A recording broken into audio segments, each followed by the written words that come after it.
Welcome to the California Consortium for Urban Indian Health's Red Woman Rising presentation, where we will discuss our campaign to increase awareness of domestic violence issues faced by urban Indian women. The California Consortium for Urban Indian Health is a nonprofit organization that supports health promotion and access for American Indians living in urban areas throughout California. Our members are California's 10 urban Indian health organizations shown on this map, including clinics, outreach and referral sites, and residential treatment sites. If you're not familiar with our organization, you should know that we often abbreviate our acronym by saying CCUIH. My name is Sabine Talogan, and I'm the Director of Programs and Evaluation at CCUIH and the project lead for Red Woman Rising. CCUIH's Red Woman Rising project supports culturally responsive domestic violence services for urban Indians by increasing public awareness and enhancing collaborations between urban Indian health organizations, domestic violence service providers, and traditional healers. This presentation focuses on Red Woman Rising's public awareness campaign. You'll be able to find all of the materials discussed here on our website at cciuih.org. This summer, we will also complete our Best Practices Guide with tips to enhance collaborations between clinics and DV service providers. This resource will also be available through our website. CCUIH started this project because there's a gap in the policies that attempt to address violence against American Indian women. The Violence Against Women Act and the Tribal Law and Order Act help to address some issues of domestic violence against American Indian women on tribal lands, but these policies present a few gaps, including by and large ignoring urban Indians. With the vast majority of American Indians living in urban environments nationally, this leaves an incredible gap in resources and culturally relevant services dedicated to serving the majority of American Indian women. With this gap in resources, we have significantly less data about urban Indian women's experience of domestic violence. The Red Woman Rising project raises public awareness about urban Indian DV issues in an effort to draw attention to these gaps in resources and data.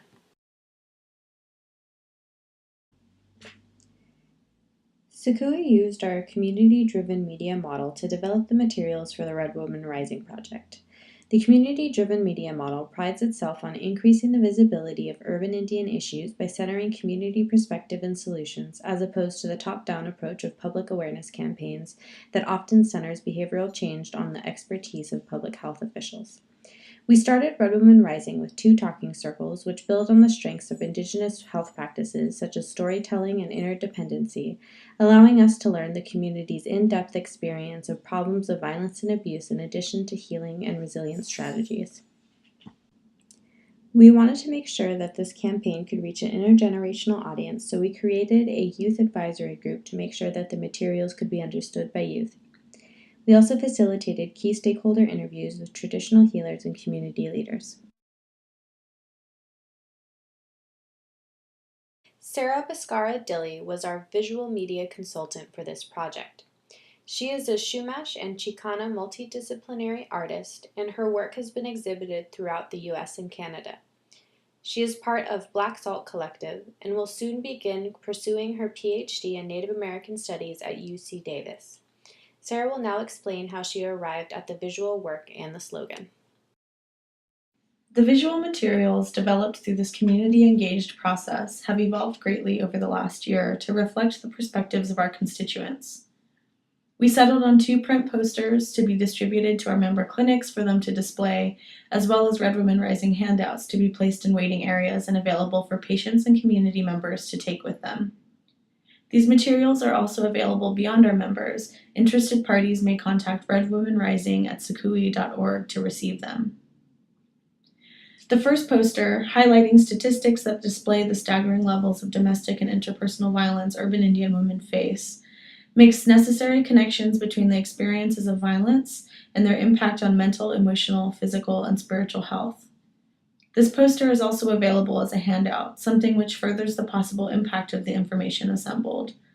Our hope is that these materials can facilitate dialogue and action around this complex and painful issue.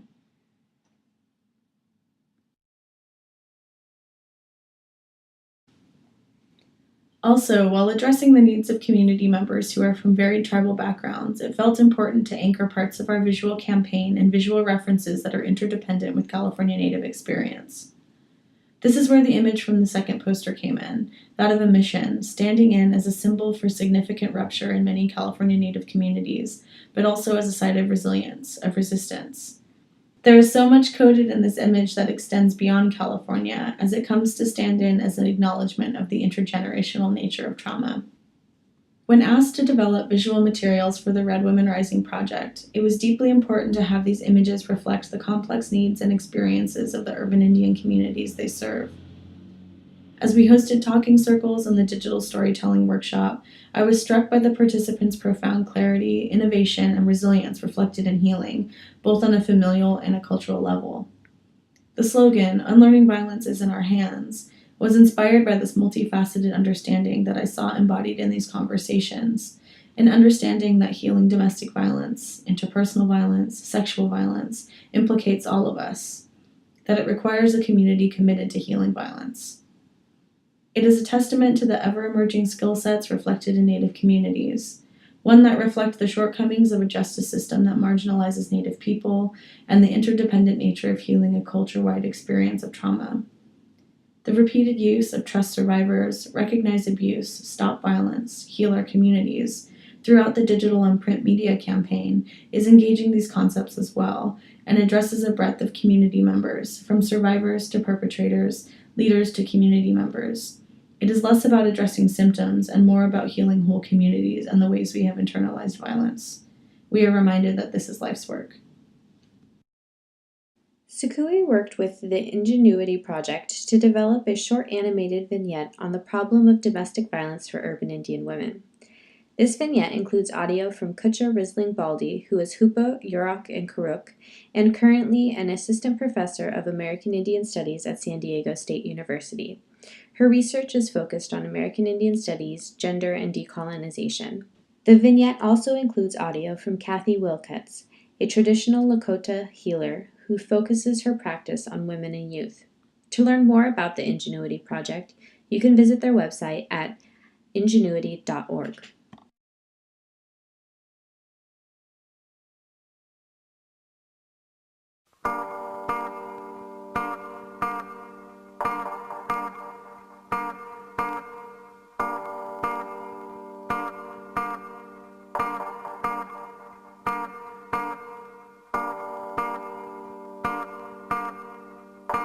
I think in contemporary Native communities, we do have a lot of Western patriarchal influence that allows for things like victim blaming, but also this incredible silence that often exists around violence, domestic violence, and sexual assault. What they say often about the silence around domestic violence is that we as Indian people have to learn to talk about it, to let people who have been victims of it know that there's nothing wrong with speaking about their experience.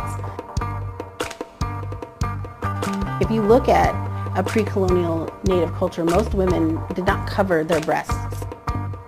And that tells you something very specific about the role of women in this culture. They're not being objectified for their bodies.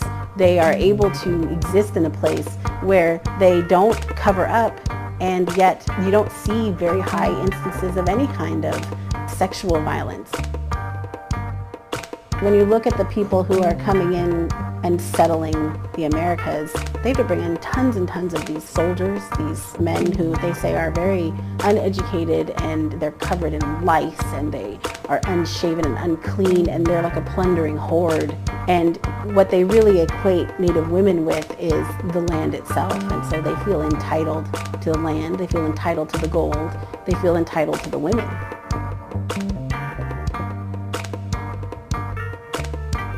For a lot of people, there is still this feeling like we don't have an adequate justice system to address all of these issues of colonization. The system is built on settler colonialism. So when you speak up against what's happening to you or to your family, when you talk about it, when you put it out there, you're trusting in a Western justice system to do something about it when they often won't.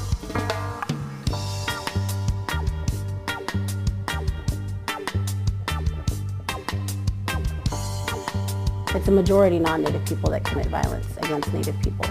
And when it comes to domestic violence, the statistics say that it's not Native men who are perpetuating violence against Native women.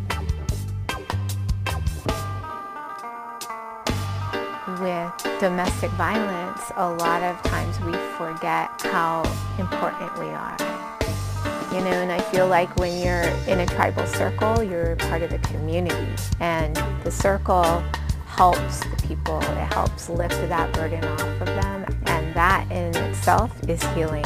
And I feel like being open and vulnerable to share those feelings shows how strong you are.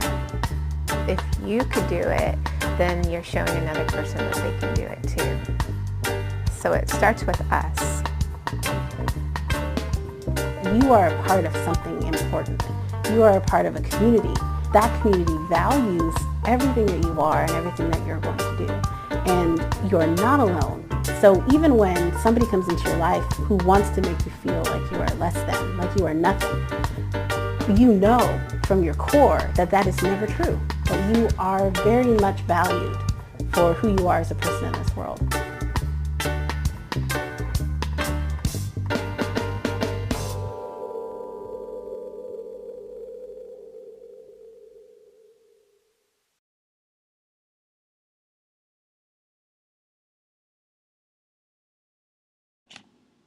Now we are going to share some of the stories that came out of the digital storytelling workshop.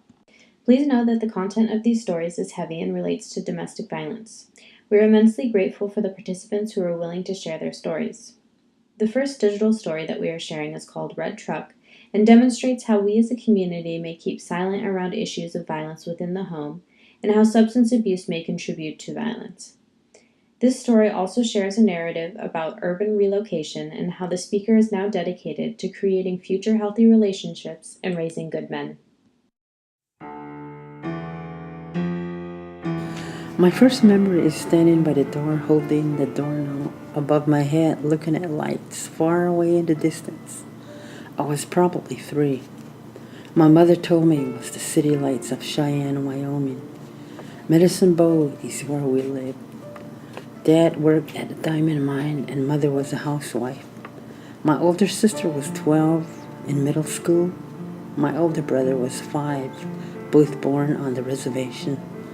My unborn brother and I were born at Hannah Hospital in Wyoming. Mother was never a drinker. I thank Creator for helping Mother to be the sane one in our family no matter what she went through. She always tried to keep the peace, she told me once. We used to talk a lot when I was alone with Mother. I felt a lot of pain when we talked about this. My siblings and I saw a lot of constant fighting between our parents off and on, especially when Dad got paid and came home drunk on paydays, usually a never-ending cycle.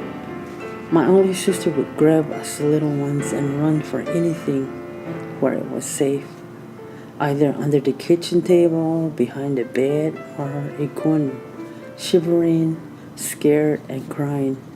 When it was safe again, we would find Mother all bruised up.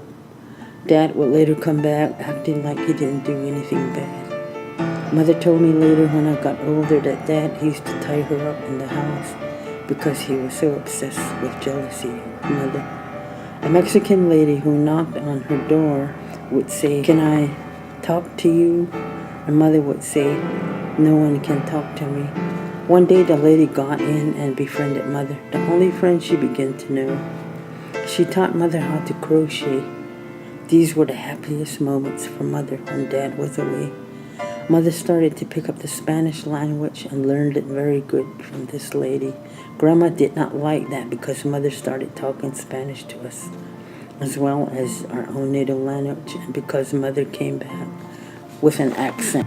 Dad found another job with Southern Pacific Railroad, which was a huge relief because he was gone 9 to 10 months at a time.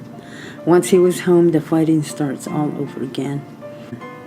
Dad kept up with his drinking off and on, fighting with Mother.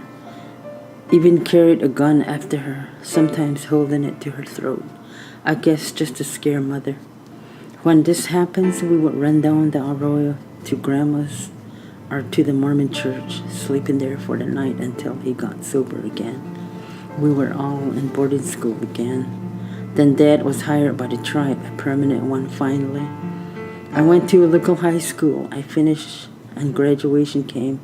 I actually hitchhiked with my graduation gown. My parents totally forgot about graduation and went shopping for groceries. 50 miles away, I left them a message. They came and made it to graduation. After high school, I signed up for a relocation. While waiting, I worked as a teacher's aide at the local elementary school until my name came out. I left home to now become independent. Came to the Bay Area June of 1968. Finished my school, started working for Wells Fargo Bank in the financial district. I lived in the Tenderloin. It was nice and safe then, not like it is today. In December 1970, I was short on rent. I called home for a little cash to pay rent, came back from work, found a Western Union tag on my doorknob. That night, something strange happened. I was half asleep. I looked at my door, saw my parents standing there, hand in hand. I checked the door and it was ajar. I swear I locked it. Maybe they came to see me for the last time. It was kind of creepy, but I know I was not dreaming. The next day I went to check Western Union, read it only to find it was bad news. I cried, didn't care who was looking at me on the street. We went home for the funeral. That was the most difficult moment for me. I was the last one to file out. Saw Dad, said to him, "Why, Dad?" Looked at Mom. For some reason, she shook her head. I thought I was seeing things. I think, in my opinion, she was trying to tell me something. To this day, I cannot forgive Dad, but I went back to the Bay Area and we went on with our life. The rest of the family followed, and I'm still here to this day, dedicated myself to my little family, my daughter, and 4 grandsons. This is my story. She nasha, loke hojo la hey ne ahala go nasha, ahala go nasha. She nasha, like hojo la hey ne.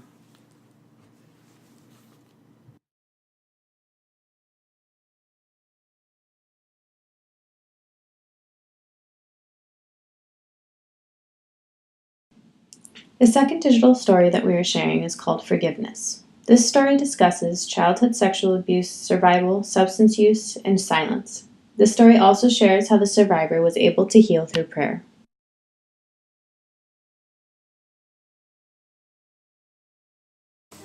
For the first 9 years of my life, my family lived with my grandmother along with aunts, uncles, and cousins.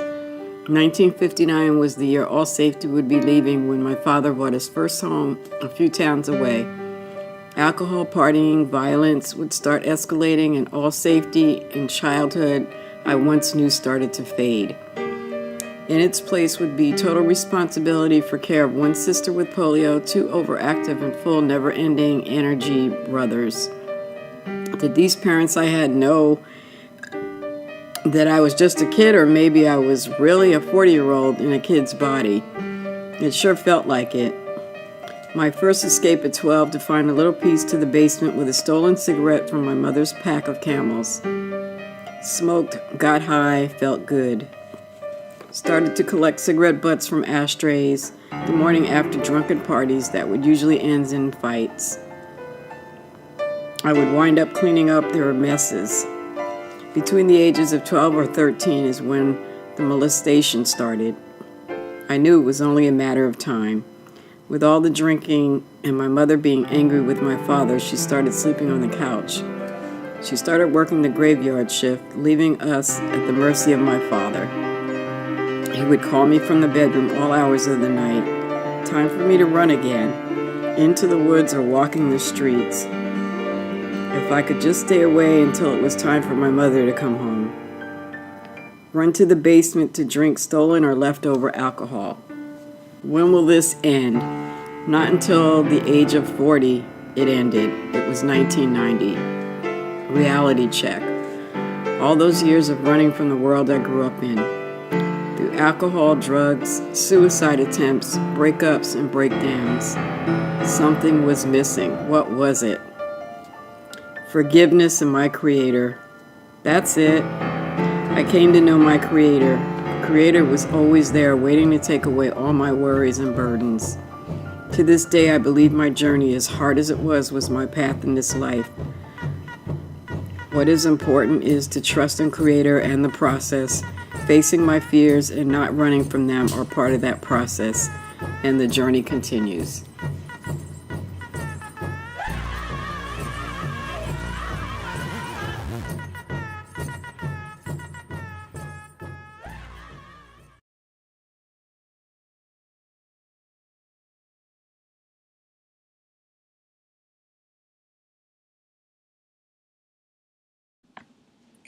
The last digital story gets into historical trauma, spirit, and intergenerational healing.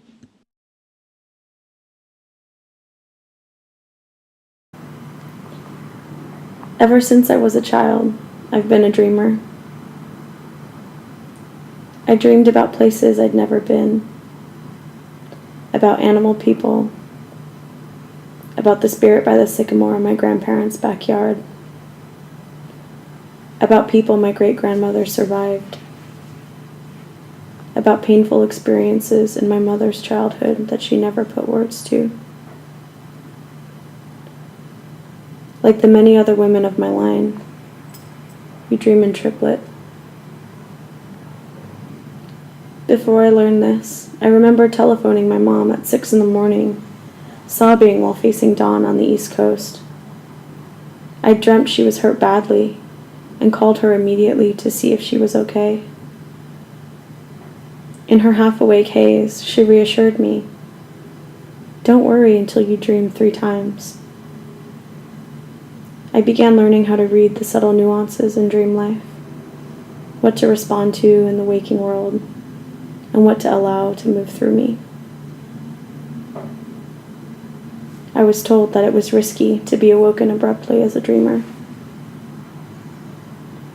"Your spirit is traveling while you're sleeping," my grandmother said, "and you don't want to frighten it from returning." The night I was raped, my spirit also traveled, away, out of my body, and into the night with every no I asserted and then whispered. It was skilled at traveling. My spirit was frightened to return. In the years that followed, I struggled to keep my body and spirit together. Once, when I was deep in this challenge, I sat with my great-grandmother in her double-wide at a kitchen table covered in unfinished beadwork and outdated catalogs, correspondence, and dollar store cookies. Over the drone of the television, she spoke to me about how it had taken her most of her lifetime to forgive the terrible things that were done to her as a young woman. She said that our people were sick with it. Sick with our anger and our fear and our grief. Forgiveness, for ourselves first and foremost, is part of that healing. I know that her healing was mine too. I know that healing myself is healing all of the women of my line. I know that healing is for those yet to come.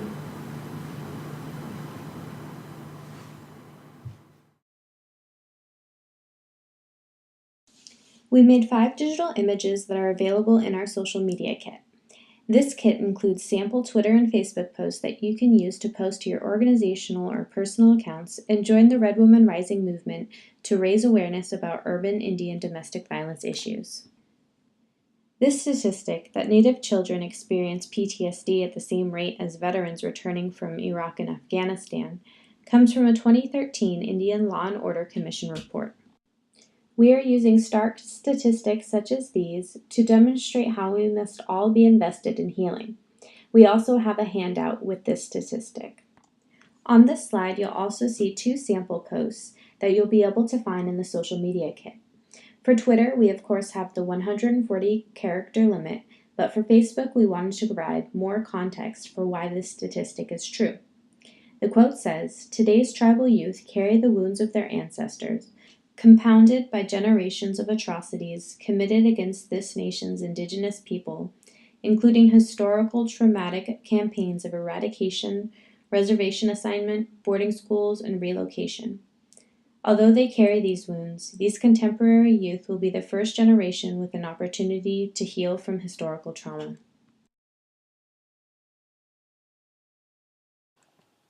The next image uses a somewhat widely known statistic that 1 in 3 Native women will be sexually assaulted in her lifetime.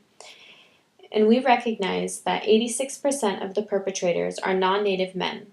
Also, that the historical context of governmental trauma may make it less likely that Native women will report sexual or intimate violence for fear of re-victimization by justice agencies. Although this is one of the more commonly known statistics, particularly for Native women themselves, we are circulating it to raise awareness among folks who could learn to be allies. The Native American Women's Health Education Resource Center just came out with the book, What to Do When You're Raped, an illustrated guide created to answer the questions Native women face following a sexual assault. From thinking through buying emergency contraception, to getting tested for STDs, to who to turn to for support. You can download this resource for free, and it is also linked on our website.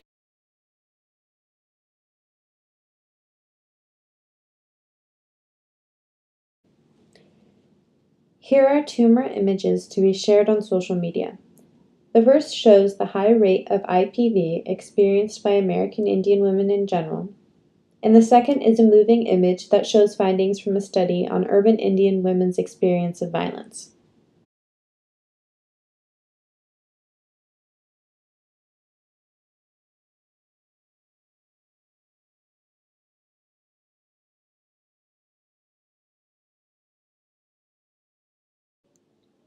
We wanted to bring the issue of teen dating violence to light, but were unable to find adequate Indian-specific data, so we decided to share this statistic that shows how teen dating violence can cause long-term impacts on teens' lives.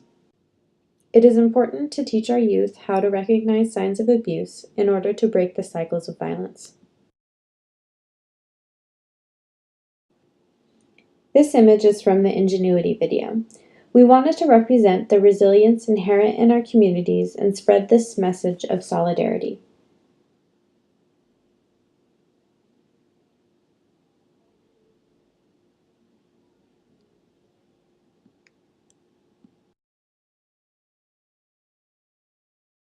We also put together a domestic violence resource directory available online and as a printable PDF. This directory is broken down by our member service areas and contains resources for both survivors and organizations. You can find all of these resources and more on our website at CCUIH.org.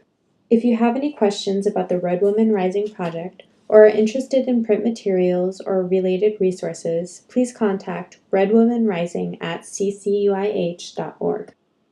Thank you for joining us for this presentation, and we hope you help us raise awareness and build a healing community that trusts survivors, recognizes abuse, and stops violence against Native women.